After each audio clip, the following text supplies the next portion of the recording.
حضرت عمر فاروق اللہ اکبر، حضرت عمر جیسا بندہ 24 لاکھ مربع میل کا حکمران، اور شاہ روم کو خط لکھ کے کہتا ہے میں منت نہیں کرتا، میں حکم دیتا ہوں۔ اتنا تگڑا بندہ۔ جنگ قادسیہ کے لیے حضرت سعد بن ابی وقاص کو بھیجا، فتوح الشام پڑھ کے دیکھیں۔ حضرت عمر بڑے پریشان ہیں، اتنے دن ہو گئے کوئی رپورٹ ہی نہیں آئی۔ اب تو موبائل ہے نا، تو ایک منٹ کی رپورٹ لیں آپ، بلکہ آپ ایک منٹ کی فوٹو لیں، آپ رپورٹ تو دور رہ گئی۔ حضرت عمر فاروق رضی اللہ تعالیٰ عنہ بڑے پریشان ہیں کہ قادسیہ میں حضرت سعد بن ابی وقاص کے ساتھ لوگ جہاد کرنے گئے، رپورٹ کوئی نہیں آ رہی۔ اتنے پریشان تھے کہ باہر نکل کے نا اس رستے پہ بیٹھ جاتے جو رستہ قادسیہ کی طرف سے آتا تھا، جو بھی آتا جاتا پوچھتے جنگ کے کیا حالات ہیں۔ ادھر جب اللہ نے فتح دے دی نا، تو حضرت سعد بن ابی وقاص رضی اللہ تعالیٰ عنہ نے نا ایک قاصد کو خط دے کے بھیجا، کہنے لگے عمر کے پاس جاؤ، انہیں اطلاع دو کہ الحمدللہ اللہ نے اسلام کو فتح عطا کر دی ہے۔ یہ حضرت عمر کو جا کے دینا، وہ بڑے پریشان ہوں گے۔ وہ جو اس زمانے میں اس طرح ہوتا تھا کہ کئی دور دور سے صحابہ جو دوسرے شہروں کے ملکوں کے رہنے والے ہوتے تھے، وہ بھی آ کے شامل ہو جاتے تھے جہاد میں۔ کوئی ایک دفعہ مدینے آیا، کوئی 2 دفعہ آیا، پھر اپنے اپنے علاقوں میں بہت سارے لوگوں نے زیادہ دفعہ حضرت عمر کو دیکھا بھی نہیں تھا۔ وہ جو قاصد خط لے کے آیا تھا نا، اس نے ایک آدھ دفعہ دیکھا تھا، حضرت عمر بوڑھے ہو گئے، وہ پہچانتا نہیں تھا۔ ادھر سے وہ خط لے کے آ گیا، حضرت عمر مدینے سے باہر نکل کے اس روڈ پہ بیٹھے تھے جو قادسیہ سے آتا تھا۔ جب وہ اس آدمی کو آتے دیکھا تو حضرت عمر اٹھ کے کھڑے ہو گئے، فرمانے لگے قادسیہ سے آ رہے ہو؟ وہ کیا کہتا ہے؟ پھٹے پرانے کپڑے، ٹوٹے ہوئے جوتے، سر پہ پرانی پگڑی، کہنے لگے غلام مدینے کے رہنے والے ہو؟ حضرت عمر کہنے لگے ہاں مدینے کا ہوں۔ کہا میں قادسیہ سے آیا ہوں، الحمدللہ اللہ نے اسلام کو فتح دے دی ہے، الحمدللہ کفر کی کمر ٹوٹ گئی ہے۔ اس نے یہ بات کر کے تو گھوڑے کو ایڑی لگائی، گھوڑا دوڑنے لگا مدینے کے، حضرت عمر بھی ساتھ ساتھ دوڑ رہے، فرمانے لگے اچھا بتاؤ خالد بن ولید کا کیا حال ہے؟ تھوڑا آگے جا کے فرمانے لگے اسامہ بن زید کیسے ہے؟ وہ کہتے ہیں ٹھیک ہے۔ پھر اس نے اور گھوڑا، عمر ساتھ ساتھ دوڑ رہے ہیں، ساتھ ساتھ 24 لاکھ مربع میل کا حکمران، ایک جوتا پیر سے نکل گیا، عمر دوڑ رہے ہیں۔ آگے جا کے پوچھتے ہیں سعد بن ابی وقاص کا کیا حال ہے؟ کہا حضور وہ بھی ٹھیک ہے۔ کتنے لوگ میرے شہید ہو گئے مسلمانوں میں سے؟ کہنے لگا صحیح گنتی کا نہیں پتا، یہ لفظ ادا ہوتے ہوتے مدینے کی سرحد آ گئی۔ لوگوں نے عمر کو گھوڑے کے ساتھ دوڑتے دیکھا تو کہا امیر المومنین کیوں دوڑ رہے ہیں؟ وہ غلام چھلانگ لگا کے نیچے آیا، قدموں میں بیٹھ گیا، کہنے لگا حضور آپ نے بتایا ہی نہیں آپ امیر المومنین ہیں۔ آپ فرمانے لگے کیا بتاتا؟ میں تو اونٹ چرانے والے کا پتر ہوں، کیا بتاتا؟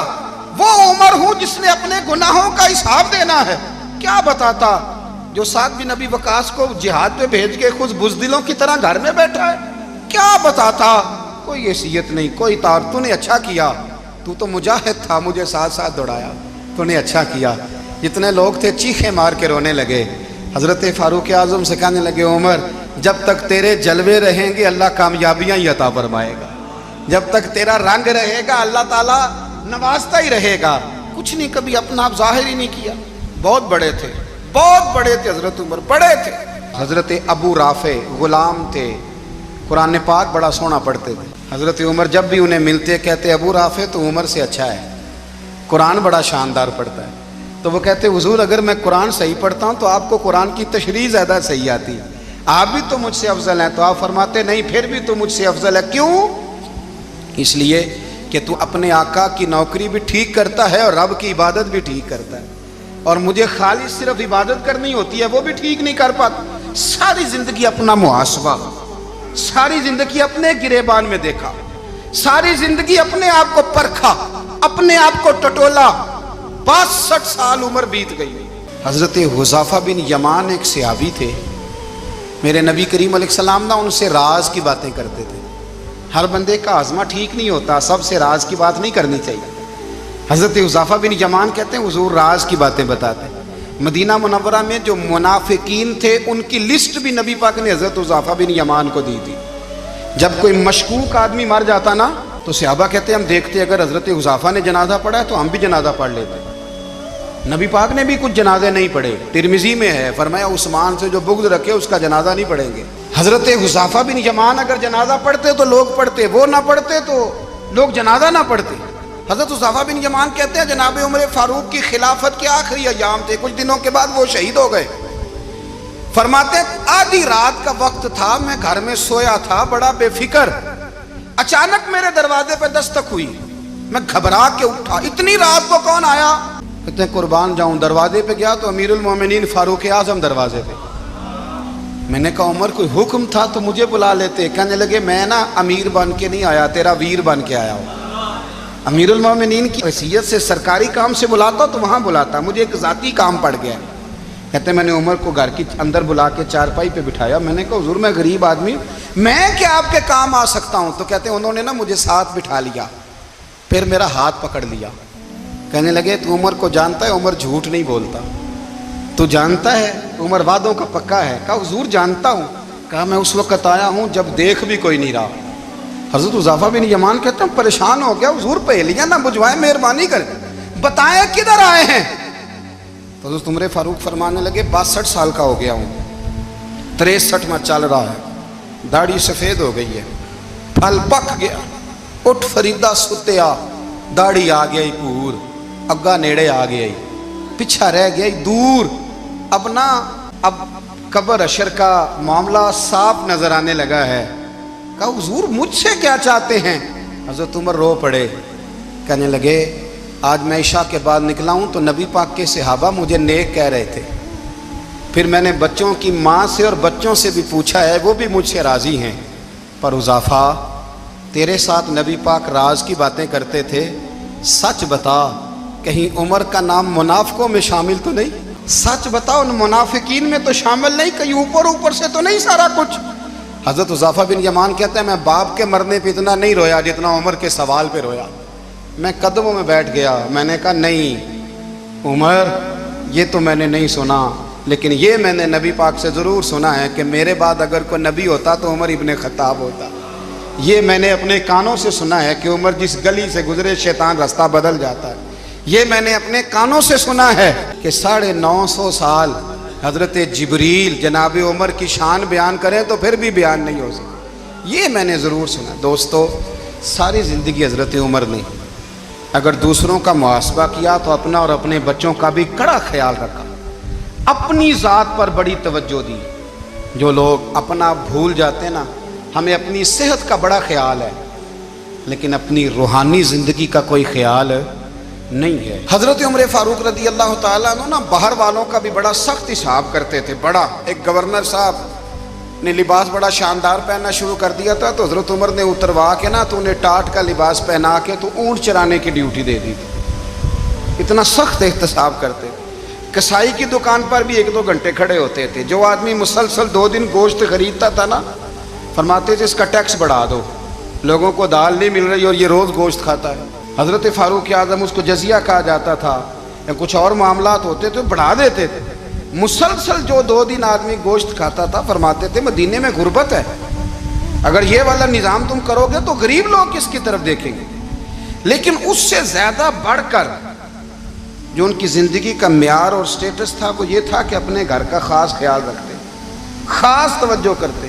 ملک شام سے اور ایران سے کچھ لوگ آپ کی خدمت میں آئے تو وہاں سے کچھ کنیزیں بھی آئیں، ان کے بادشاہ کا پیغام لے کے۔ شاہ ایران کی کنیز کو ملکہ نے کہا کہ نا حضرت عمر کی زوجہ کو دیکھ کے آنا ذرا کس طرح کی ہے۔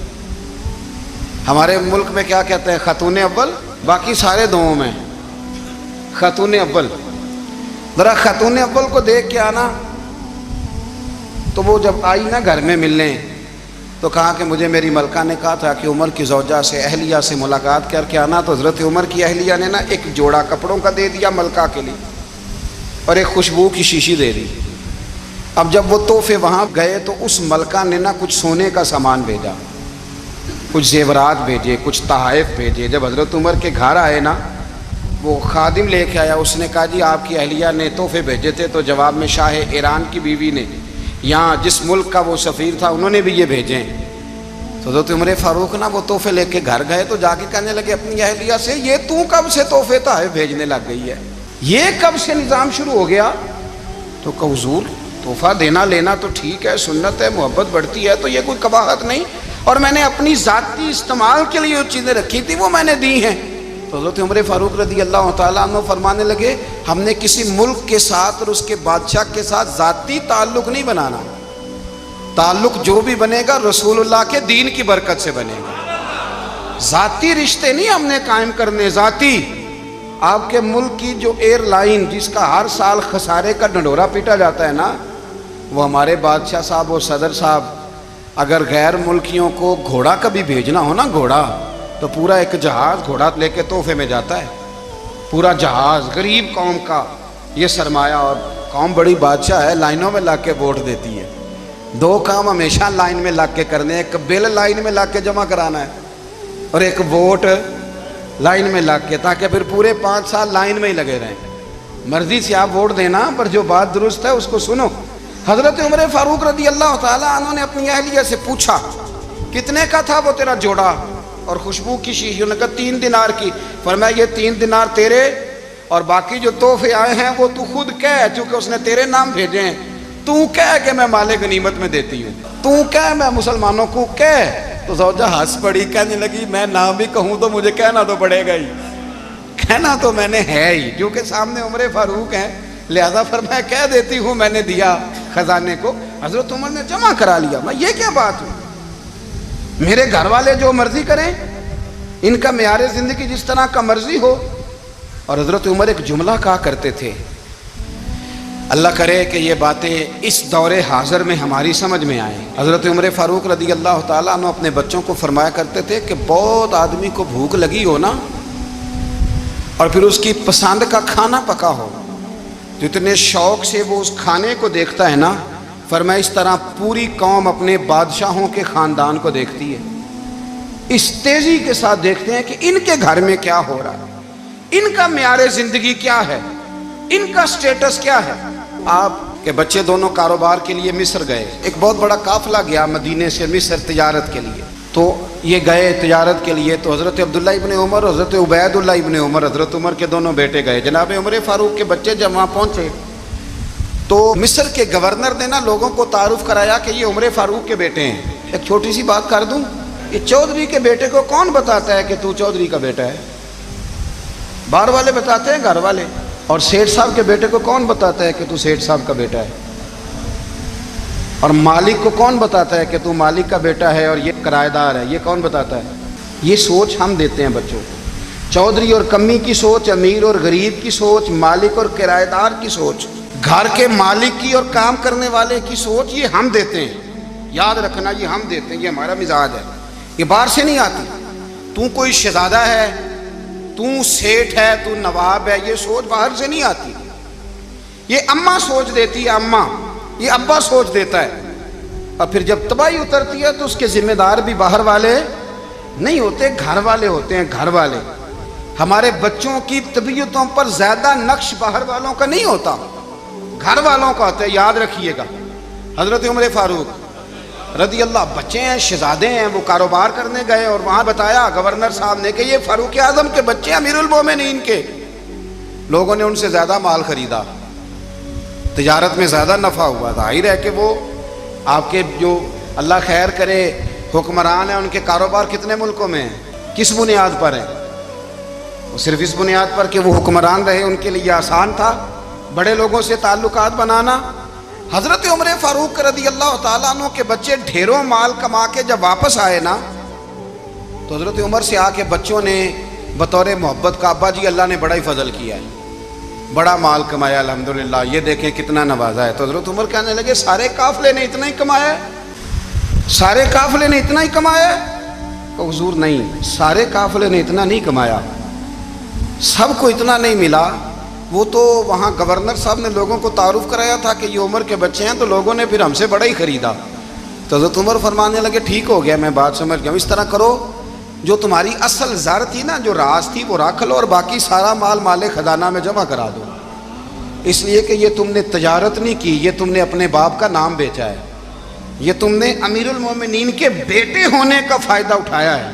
فرمایا یہ تمہارا نہیں حق، یہ مسلمانوں کا ہے، اس لیے کہ یہ مال تم نے محنت سے نہیں کمایا، یہ باپ کی کرسی کا فائدہ اٹھایا ہے۔ اور فرمایا اگر تم نے مال جمع نہ کرایا تو میں مال بھی لے لوں گا زبردستی اور کوڑے بھی ماروں گا، ڈبل سزا دوں گا، مرضی سے جمع کراؤ گے تو کوڑوں سے بچ جاؤ گے، بڑے بیٹے نے تو جمع کرا دیا تو چھوٹا تھوڑا پریشان ہوا، تو حضرت عبداللہ ابن عمر چھوٹے بھائی کا ماتھا چوم کے کہنے لگے بیٹے چپ کر کے جمع کرا، یہاں بھی فخر کر کے ہم عمر کے بیٹے ہیں اور قیامت میں بھی فخر کریں گے کہ ہم فاروق اعظم کے بیٹے ہیں، یہاں بھی ناز کریں گے اور وہاں بھی ناز کریں گے کہ عمر کے بچے ہیں۔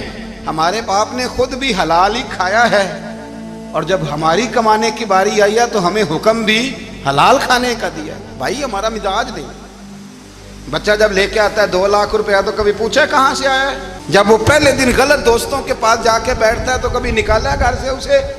یہ بہت سارے خمیازے ہمیں اس لیے بھگتنے پڑتے ہیں کہ ہم ابتدا میں سوراخ بند نہیں کرتے، جب اس میں شگاف پڑ جاتا ہے، سیلاب آتا ہے تو ہمیں ہوش آتی ہے۔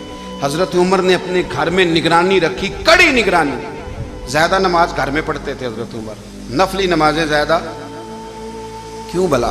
میرے صاحب مجھے حکم دیتے تھے کہ فرض نماز کے علاوہ نمازیں گھر میں پڑھنا، بچوں کو عادت پڑے گی، ذوق پیدا ہوگا، ان کو پتہ چلے گا کہ ہمارے گھر میں 5 وقت کوئی اور کام بھی ہوتا ہے۔ بھائی یاد رکھیں کہ آپ نے اگر سجدہ کرنا ہے تو بچہ لیٹ جائے گا، اسے پتہ کوئی نہیں سجدہ کیا ہے، لیکن جب گھر میں کبھی قرآن ابا جی کھول لینا، میں اکثر کہتا ہوں جب ابا جی کا موڈ بن جائے نا لیکچر دینے کا، وہ گھر میں شروع ہو جاتے ہیں، کہتے ہیں آپ لوگ نماز نہیں پڑھتے اس لیے میرے کاروبار میں برکت کوئی نہیں، تم سویرے قرآن پاک نہیں کھولتے تو میں تباہ ہو گیا ہوں۔ تو میاں آپ نے کب گھر میں قرآن پاک کھولا تھا؟ آپ نے کب نماز پڑھی؟ آپ نے کب گھر کے اندر اللہ رسول کا ذکر کیا تھا؟ آپ نے کب حدیث چھیڑی؟ آپ نے بھی تو گھر کے اندر جب بھی آپ آئے ہیں تو آپ نے وہی کچھ کیا جو دنیا دار کرتے ہیں، آپ بھی تو اپنا موبائل لے کے الگ کونے میں بیٹھ گئے، آپ نے بھی تو کہا ہے کہ اب تمہارے چینل ختم، اب میری مرضی والا چلے گا، تو جو آپ نے کیا ہے بچے بھی وہی کام کریں گے۔ آپ نے بھی گپ شپ لگائی ہے تو وہ بھی لگا رہے ہیں۔ یہ سمجھ لیں جو کام آپ کریں گے آپ اپنے بچوں کی سیرت میں اس کا جلوہ دیکھ لیں گے۔ بڑی پکی سی بات ہے کہ آپ کو بچے کی عادتیں دیکھ کے سمجھ آ جائے گی کہ میں بھی یہی کرتا تھا اور یہ بھی۔ حضرت عمر فاروق رضی اللہ تعالیٰ عنہ وصال فرما گئے تو آپ کے وصال کے بعد حضرت عثمان غنی رضی اللہ تعالیٰ عنہ نے آپ کی ایک بیوہ سے نکاح کیا، حضرت عمر کی ایک بیوہ سے۔ جب وہ آپ کے نکاح میں آئی تو کہنے لگی حضرت عثمان غنی سے کہ حضور نہ تو میں خوبصورت ہوں اور نہ میں جوان ہوں، نہ آپ کی کوئی خدمت کر سکتی ہوں، میرے ساتھ نکاح کرنا سمجھ میں نہیں آیا۔ کیا شاندار جواب دیا حضرت عثمان غنی، کیا خوبصورت جواب دیا۔ فرمانے لگے میں نے اس لیے نکاح نہیں کیا کہ مجھے تمہارے حسن سے دلچسپی تھی یا تمہاری خدمت کی ضرورت تھی، میں نے تو اس لیے نکاح کیا ہے کہ مجھے بتاؤ عمر فاروق گھر کے اندر اپنے رب کی عبادت کس طرح کرتے تھے، وہ قرآن پاک کس طرح پڑھتے تھے، وہ رویا کیسے کرتے تھے، استغفار کا طریقہ کیا، کس وقت کس انداز میں وہ اپنے رب کو یاد کرتے تھے۔ اس لیے کہ عمر کئی دفعہ گھر سے آتا تھا تو میں اس کے چہرے پر نور دیکھا کرتا تھا، میں روشنی دیکھتا تھا، ایک معیار دیکھتا تھا۔ نکاح اس لیے کیا ہے کہ مجھے عمر کی جو گھر کے اندر کی عبادت ہے اس سے آگاہ کرو، تاکہ عثمان غنی بھی چاہتے ہیں اس طرح کے عمل کرو جس طرح کہ عمر فاروق کر کے گئے ہیں۔ بھائی جب تک ہم اپنے گھر میں وہ توجہ نہیں دیں گے، وہ مزاج دیکھیں نا، ہمارے گھروں میں جب نقشہ پاس ہوتا ہے تو ٹی وی لان بھی اس میں ہوتا ہے، ڈرائنگ روم بھی ہوتا ہے، نماز کی جگہ بھی ہوتی ہے نقشے میں۔ صحابہ جب گھر بناتے تھے تو ایک مسجد بیت کا نقشہ پاس کرتے تھے، ذہن میں رکھتے تھے کہ یہ کونا نماز کے لیے، وہاں جوتے لے کے کوئی نہیں جائے گا، وہاں نماز پڑھی جاتی تھی، عورتیں وہاں اعتکاف کرتی تھیں۔ ٹی وی لان تو آ گیا ہے اور گھر کے اندر ٹی وی رکھنے کے لیے تو ایک کمرہ الگ سے بنا دیا گیا ہے، اور اب جو نئے نقشے پاس ہو رہے ہیں اس کے اندر گھروں کے اندر جگہ بنائی گئی ہے جہاں کمپیوٹر رکھے جائیں گے، اور بچوں کے لیے وائرنگ ہوگی نیچے تاکہ انہیں کوئی مشکل درپیش نہ ہو۔ یہ ساری چیزیں ہم نے نہانے کے لیے گھروں کے اندر اتنے بڑے واش روم بنائے ہیں کہ لگتا یہ ہے کہ سوائے نہانے کے اور کام ہی نہیں کوئی گھر میں ہوگا، ہر چیز آ گئی۔ پر اللہ کرے کوئی تفسیر بھی ٹیبل پہ پڑی نظر آئے، کوئی حدیث کی کتاب بھی ٹیبل پہ پڑی نظر آئے۔ اللہ کرے کہ جس طرح ابا لطیفہ سن کے آتا ہے تو جب تک سنا نہ لے اسے ہضم نہیں ہوتا، اللہ کرے کہ وہ جمعے میں بیان سن کے جائے تو اس کا بھی دل کرے میں اپنے بچوں کو سناؤں، وہ نبی پاک کی کوئی حدیث کہیں سے سنے تو گھر جا کے سنائے۔ جب تک یہ معیار نہیں بنتا آپ کیسے توقع کرتے ہیں کہ گھر کے اندر اللہ کی رحمتیں نازل ہوں گی؟ آپ یہ کیسے توقع کرتے ہیں کہ گھر کے اندر وہ معیار اور وہ مزاج بنے گا؟ حضرت عمر فاروق نے ذاتی زندگی پر جو توجہ دی، گھر والوں کے معیار پر جو توجہ دی حضرت عمر فاروق، رضی اللہ تعالیٰ عنہ نے، وہ بھی بڑی دیدنی ہے. حضرت ابو موسیٰ اشعری کو نا آپ نے وزیر خزانہ بنایا تھا. تو حضرت ابو موسیٰ اشعری کہتے ہیں کہ حضرت عمر کو شیخ خزانے میں رہنے تو دیتے نہیں تھے. تو ایک دن نا میں صفائی کر رہا تھا اس کمرے کی جس میں خزانہ رہتا تھا. ہمارے تو ملک میں جو جاتا ہے وہ صفائی کر کے ہی جاتا ہے، اللہ خیر کرے. اور خیر معیار بدلتا ہے. جو پچھلی حکومت ہوتی ہے وہ قرضہ اٹھاتی ہے، وہ باہر سے جاتی ہے تو قرضہ لے کے آتی ہے، اور جو نہیں آتی ہے وہ کہتی ہے ہمیں پیکج مل گیا ہے. وہ قرضہ نہیں اٹھاتے. ان کو کیا ملتا ہے؟ یعنی پچھلی نے قرضہ لیا تھا اور ہم نے، واہ جی واہ کیا خوبصورت انداز ہے. اس کا نام بدل کے نا، انہوں نے قرضہ لیا تھا اور ہم نے، میں کہا بڑے شاندار سیانے بندے ہو گئی. حضرت سیدنا ابو موسیٰ اشعری کہتے ہیں کہ میں نے نا مال غنیمت کی صفائی کی تو 1 دینار مجھے نا کہیں پڑا ہوا مل گیا. تو فرماتے ہمیں اجازت ہوتی تھی کہ 1 دینار ہم اپنی مرضی سے کہیں خرچ کر سکتے تھے. اگر آپ ناراض نہ ہوں تو ہمارے ہاں جب چیئرمین صاحب، ناظم صاحب ٹھیکے دیتے ہیں تو ٹھیکیدار ان کا چھوٹا بھائی ہوتا ہے، یا چچا کا بیٹا ہوتا ہے، یا خالہ کا بیٹا ہوتا ہے. وہ خود ناظم ہوتے ہیں اور ان کا چھوٹا بھائی ٹھیکیدار ہوتا ہے. یعنی وہ نا سارا کچھ گھر کے اندر ہی رہتا ہے. گھر کے اندر ایک پیسہ دیتا ہے، دوسرا واپس اس کو واپس کر دیتا ہے. گھر کے اندر ہی. اب تو خیر ہمارے لوگ سمجھدار ہو گئے. ایک بندہ ایک سیاسی جماعت میں ہوتا ہے، دوسرا دوسری میں، اور تیسرا جس کی بھی حکومت آئی، حکومت تو ہماری رہے گی نا. ایک بندہ تو ہے نا اس جماعت میں. یہ اچھا لوگوں نے ایک طریقہ نکالا ہے. تو حضرت عمر کے بیٹا گزر رہا تھا تو حضرت ابو موسیٰ اشعری کہتے ہیں میں نے صفائی کی تو 1 دینار نکلا. تو میں نے وہ 1 دینار نا حضرت عمر کے بیٹے کو دے دیا. میں نے کہا لو بیٹا اپنے چچا کی طرف سے تحفہ. تو گھر جا کے انہوں نے حضرت عمر کو بتایا کہ چچا نے پیسے دیے ہیں. چھوٹے بچے تھے. حضرت عمر نے حضرت ابو موسیٰ اشعری کو بلا لیا اور بلا کے فرمانے لگے میں تو تمہیں اپنا دوست جانتا تھا اور تو نے میری اولاد کو ہی دنیا دار بنانا شروع کر دیا. میرے بچوں کو ہی تم نے دنیا دار پیسوں پہ لگانا شروع کر دیا. میں تو تمہیں یار سمجھتا تھا. فرمایا تمہیں چاہیے تھا میرے بیٹے کو نصیحت کرتے کہ بیٹا پیسوں سے رب راضی نہیں ہوتا، اس کی رضا والے کام کیے جائیں تو رب راضی ہوتا ہے. اور فرمایا تمہیں کوئی اور گھر نہیں ملا تھا تباہ کرنے کے لیے، میرا ہی گھر ملا تھا. اٹھاؤ اپنا دینار اور خبردار آج کے بعد میرے بچوں کے ساتھ یہ والی نیکی نہ کرنا. اور ہمارا کیا سٹیٹس ہے؟ دوستی ہے ہی اس سے جو تحفے زیادہ دے، جو بچوں کو خراب کرنے میں مدد زیادہ کرے اس کے ساتھ یہ رہنا. حضرت عمر نے گھر پہ اور سب سے بڑھ کر اپنی ذات پہ توجہ کی. حضرت ابو مالک رضی اللہ تعالیٰ عنہ کہتے ہیں میں عمر کے پیچھے پیچھے ایک باغ میں گیا، اکثر اس باغ میں جایا کرتے تھے. اور عمر جا کے نا تو درخت کے نیچے بیٹھ گئے اور فرمانے لگے او امیر المومنین اللہ سے ڈر جا، ورنہ جس رب نے حکومت دی ہے وہ عذاب بھی بڑا دے گا. ڈر جا رب سے. کبھی ساری زندگی حضرت عمر نے اپنا کوئی تعارف نہیں کرایا، کبھی نہیں. ایک بندے نے آپ کے سامنے تعریف کر دی آپ کی تو فرمانے لگے تو خود بھی ہلاک ہوا اور مجھے بھی ہلاک کر دیا. کیا ضرورت پڑی ہے میری تعریفیں کرنے کی؟ اتنی دیر میری تعریف میں لگائی. اللہ کا ذکر کرتا رب تجھے ثواب دیتا، حضور پہ درود پڑتا تو رب تیرے اوپر رحمتیں نازل کرتا. کس چکر میں ہے؟ آج جتنا اچھی کوئی خوشامد کرے اتنی اچھی وزارت ملتی ہے، جتنی اچھی اس کو جو ہے وہ چاپلوسی کرنی آیا درجہ بھی اسے اتنا ہی اچھا ملتا.